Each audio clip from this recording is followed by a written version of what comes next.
Book family. I have decided to do this video. It has been weighing very heavily on my heart and on my mind as well. And it was something that I wanted to say early on, but there were so many emotions and so much pressure for me to go with the popular opinion about who George Floyd was. And sometimes it can be difficult when there are just so many external pressures to say what you believe. And this was an instance where I felt like my silence would have been better in the beginning, but the more that I think about it, I realize that we are being sold a lot of lies, and at the detriment to the Black community, at the detriment to the white community, and at the detriment to America as a whole. So I want to come out and say that I do not support George Floyd and the media depiction of him as a martyr for Black America. I'm going to explain why, and I hope that some of you guys will understand where I'm coming from. I have spent a considerable amount of time reading a lot of Black authors that I think are some of the most brilliant Black Americans breathing. Walter Williams, Shelby Steele, Thomas Sowell, and I recently came across something that was an idea that was planted into my head by Shelby Steele, and it has been something that I cannot forget. It is something that will stick with me for the rest of my life. And it is something that I hope for the Black Americans that are watching will stick with you for the rest of your life. Shelby Steele said that the Black community is unique from other communities. Our culture is unique from other communities because we are the only community that caters to the bottom denominator of our society. Now, let me explain what that means. It means to say that not every Black American is a criminal, not every Black American is committing crimes, but we are unique in that we are the only people that fight and scream and demand support and justice for the people in our community that are up to no good. You would be hard pressed to find, a Jewish person who has spent 5 stints in prison, who commits a crime and dies while committing a crime, and that the Jewish people champion and demand justice for. You will be hard pressed to find this in white America. You'll be hard pressed to find this even in Latino America. If there is a person that is spent multiple times in prison, you are not going to see a bunch of Latinos coming out demanding justice for this person, even if, and I want to be very clear, what I am saying is not any defense for Derek Chauvin. I hope Derek Chauvin gets the justice that he deserves to be, implemented upon him, and that the family of George Floyd deserves justice for the way that he died. But I also am not going to accept the narrative that this is the best the Black community has to offer. For whatever reason, it has become fashionable over the last 5 or 6 years for us to turn criminals into heroes overnight. And it is something that I find to be despicable, and it is something that I refuse to stand by any longer, and I am not going to play a part in it, no matter how much pressure comes from Black liberals and Black conservatives as some token of people wanting you to believe that this is the only way you can be Black, is you have to say this was wrong and that this person was amazing. I won't do that.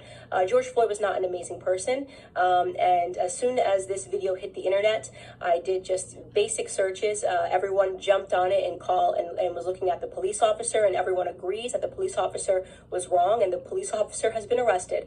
So that is not the reason I'm not discussing that, is because that is not something that has been misconstrued in the media.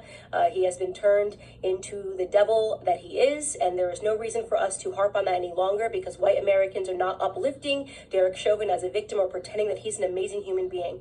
But George Floyd is being uplifted as an amazing human being.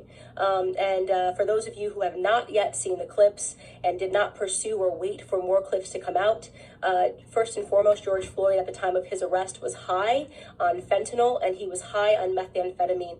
This came back in both of his autopsy reports. If you pursue the 911 transcript, you can see the person describing somebody who is out of their mind high, and which is what made the person fearful, because he tried to use a bill that I guess was a fake bill to purchase something, and then he was outside acting weird, and they in their police call said that this person was obviously distorted and on drugs. When he is put into handcuffs and is put against the wall, a baggie of what looks to be like cocaine or it's white. It's a white baggie that he drops onto the floor that you can see in an image. If you look up the clip, the media is refusing to circulate it. You can find it on Twitter. If you use DuckDuckGo and look up George Floyd baggie, you can watch the clip yourself with your own eyes. He had drugs on him at the time of his arrest.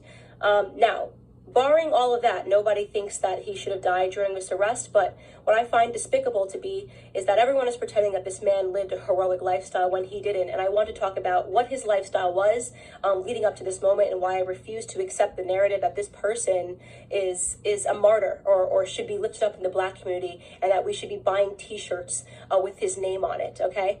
So here we have, first and foremost, let's start from the bottom of his record. And by the way, I am not saying that if you have a record, you don't deserve a second chance. I think people get arrested and some people can serve time in prison. And I believe in second chances, but I do draw the line when it comes to second, third, fourth, fifth, sixth, seventh, eighth, and ninth chances. 1998, he spent 10 months in prison for theft with a firearm. That was the first prison stint that I could find on him. In 2002, he spent 8 months in prison for a cocaine offense. In 2004, just 2 years later, he spent another 10 months in prison for a cocaine offense. In 2005, he spent another 10 months in prison for having less than 1 gram of cocaine on him again. In 2007, and this was the biggest instant that I had that made me realize this was a horrible human being that I am not going to pretend was a good person. In 2005, a woman who was pregnant received a knock at the door, and she went to the door, and the person pretended to be someone that worked for the water department. So she opened her door and quickly realized that the person at her door did not work for the water department and attempted to slam it. At the moment that she was attempting to slam it, a Ford pulled up and another 5 men jumped out of the car, and one of which was George Floyd, came up to the door and they forced their way inside to her home, inside of her home. Mind you, this woman is pregnant.